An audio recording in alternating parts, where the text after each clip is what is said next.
Happy Diwali आप सभी को।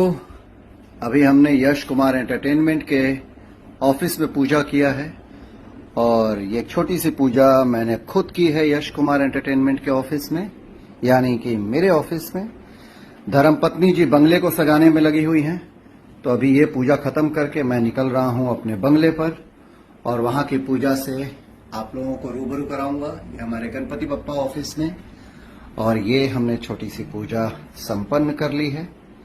ये देखिए, ये हमारा ऑफिस है। ये यश कुमार एंटरटेनमेंट, ये हमारी पूजनीय माता जी हैं और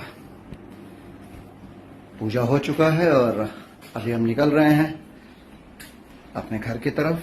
तो बंगले की सजावट और बंगले की पूजा